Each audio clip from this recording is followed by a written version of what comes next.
I'm Greg Peters. I basically study and write about monks and nuns. As a married man, that's kind of ironic, but good friends who are monks and nuns, they appreciate the fact that us Protestants take an interest in what they do. All right, the life of Anthony. Parents die, leaves the guy some money and responsibilities for his sister, goes into church, hears the gospel, go and sell all that you have. So he goes and sells almost all that he has, puts his sister into a monastery, goes back into church. It's always dangerous to go back into church twice because you never know what the gospel is going to tell you to do. And the gospel says, take no care for tomorrow. And so Anthony, although he had reserved some money, realized, uh-oh, I made a mistake. Sells all that he has, puts himself under the discipleship of a local hermit, and after training there, the flight to the desert, where he spends, we're told, 40 years fighting against the demons, comes out unscathed, literally, starts to interact with those in the outer desert again, making retreats back to the inner desert in order to return back to the world.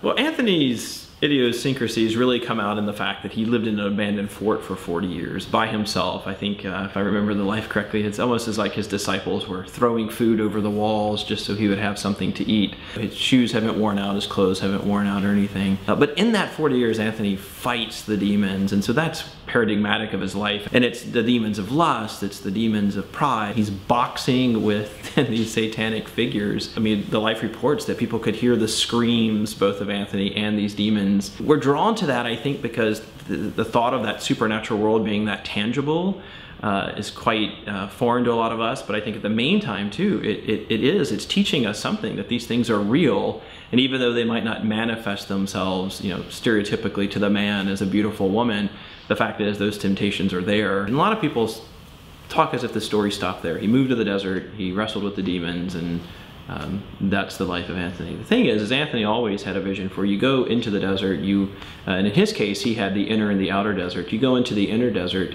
to sure, fight with the demons and to face your own sinfulness and mortality, but you do that for the purpose of coming back into what's called the outer desert and interacting with people who would come to that location to learn from Anthony and to be taught by him. And so in this case, you know, it's monasticism, it's withdrawal to the desert for the purpose of returning and helping people on the journey, because not everyone is called to go to the desert, but yet the wisdom that's learned in the desert is certainly applicable to all people. It's a common understanding from the gospel that we should be in the world but not of the world, and so when you read someone like Anthony, you think, oh, he's fleeing the world, he's not really engaged in it, it could even be egotistical, self-centered, narcissistic.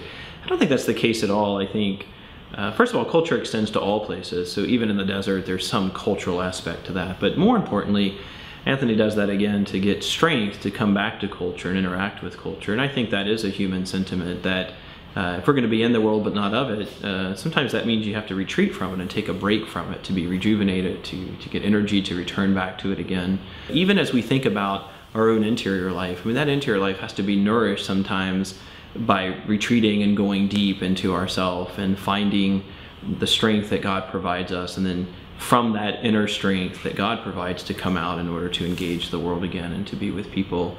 And that's a normal human sentiment, and the monks continue to model that for us today.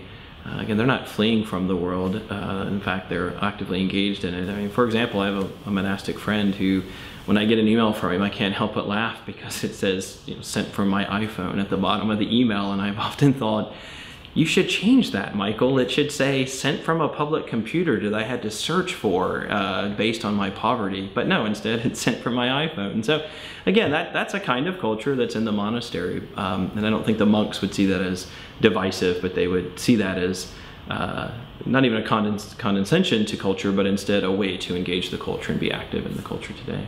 Flight from the world is a biblical concept. I mean, we're told to flee from those things that tempt us and from besetting sins. Now, Anthony may have fled from more than just those things, but let's even grant the fact that his initial flight was one of rejection.